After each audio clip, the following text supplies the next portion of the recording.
Robservations with Meyer Burnett.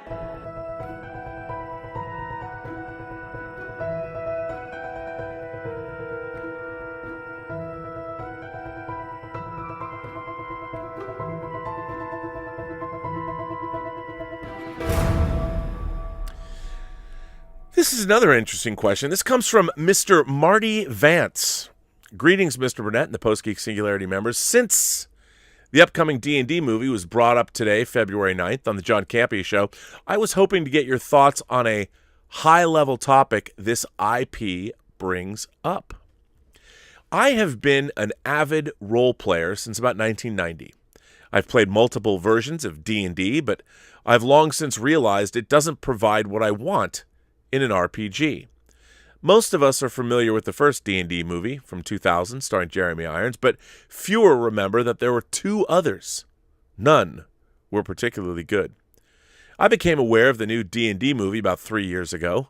The original news reported Hasbro intended to produce a trilogy to kick off a D&D cinematic universe. All other franchises, except arguably some video games, have two elements that D&D does not: characters and stories. Unlike novels, comics, plays, and other media, RPGs require consumers to create these things for themselves.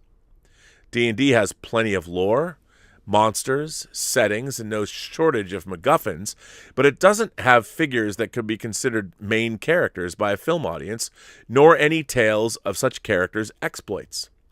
RPGs are construction kits for these things. D&D used to have characters all developed during or before the 1990s, which Hasbro quickly abandoned.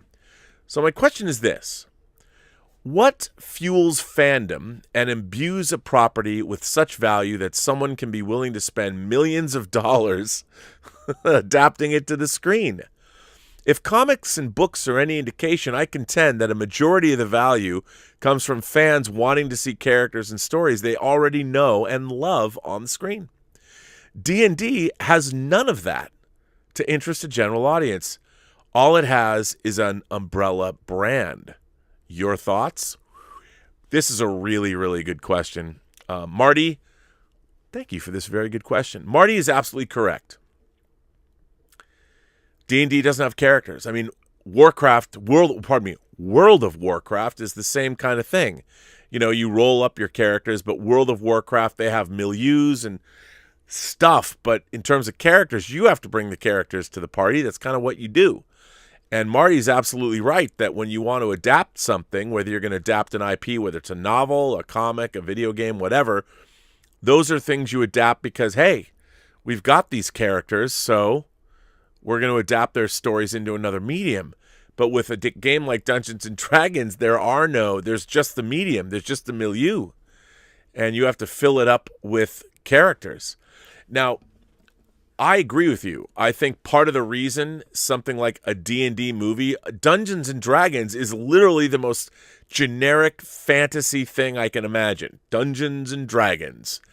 I mean, I get where it comes from, but even the game, when it was created, Dungeons & Dragons was borrowing heavily from Tolkien and was borrowing heavily from, Anne McCaffrey, the Dragon Riders of Pern, the idea of a dragon in the first place.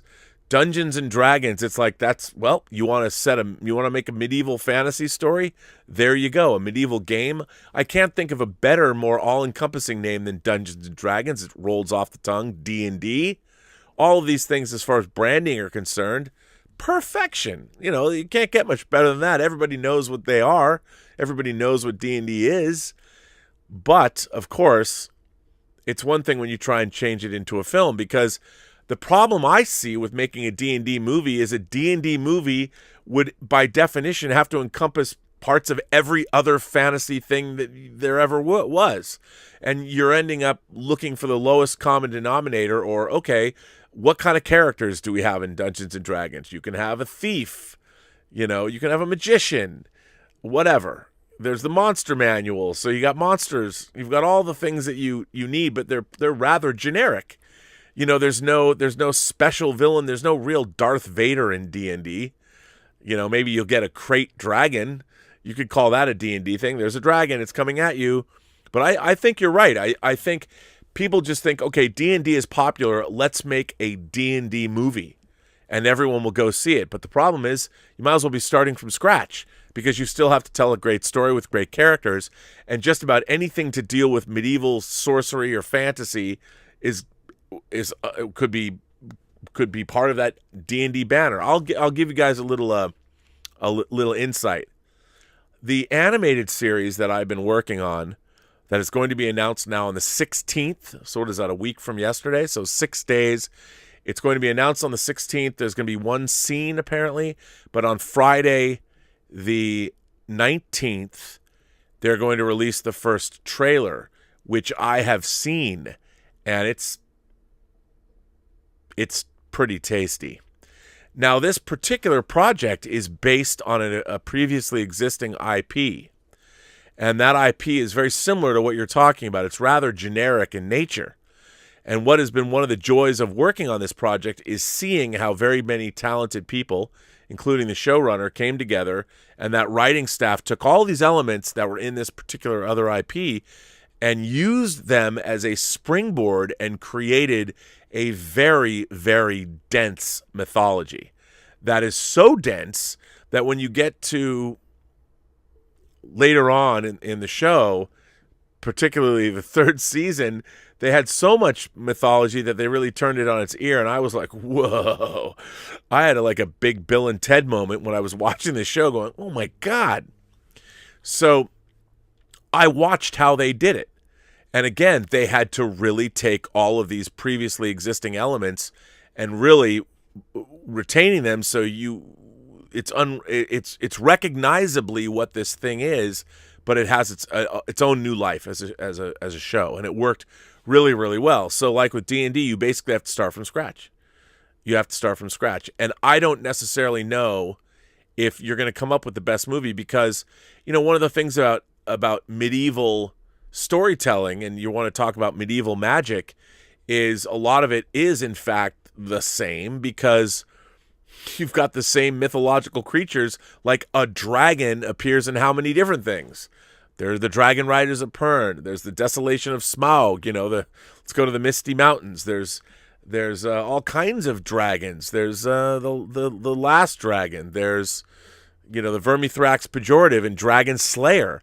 A dragon is like this generic medieval fantasy monster thing. So whenever you have a dragon, it can be a bunch of different stuff, but it's kind of generic. So Dungeons and Dragons is very generic. You have to come up with something elaborate. Now, what they're doing is they're like, we're going to make a Dungeons and Dragons movie.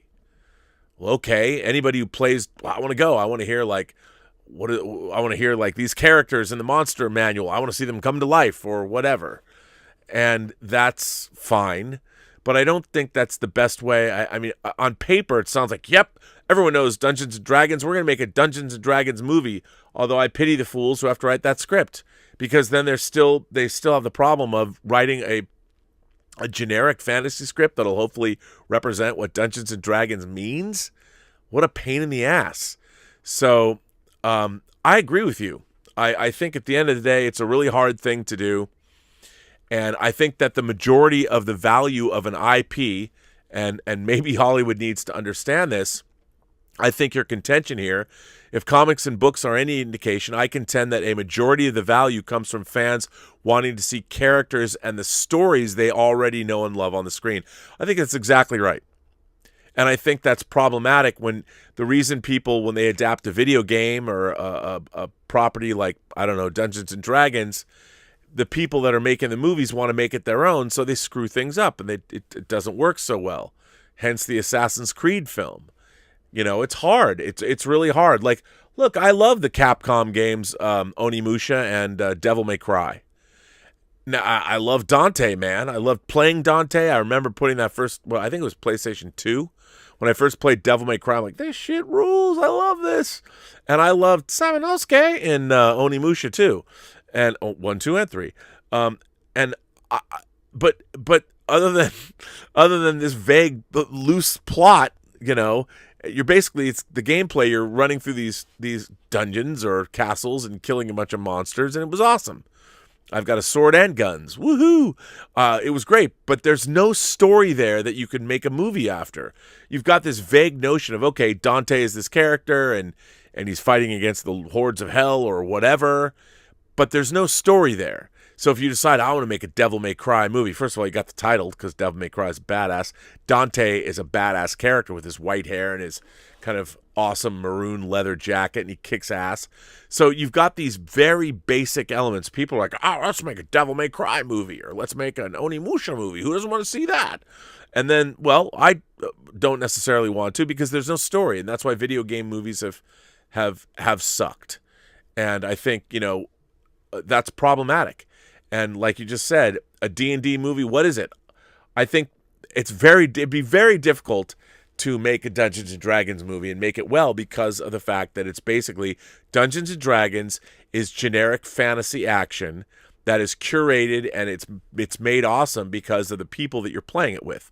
Your dungeon master, who's probably a friend of yours, and all the friends you have playing D&D with you, you're using your imaginations together to create something, and it's never the same twice, but all those characters are almost, they're not cliche, but they're definitely designed to be a certain sort of a generic fantasy concept that you've seen in a bunch of different things.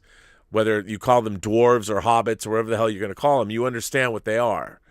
And then to use Dungeons & Dragons as a recognizable IP, which I get, but what's your story? And I think that's the reason why so many of those movies don't do well.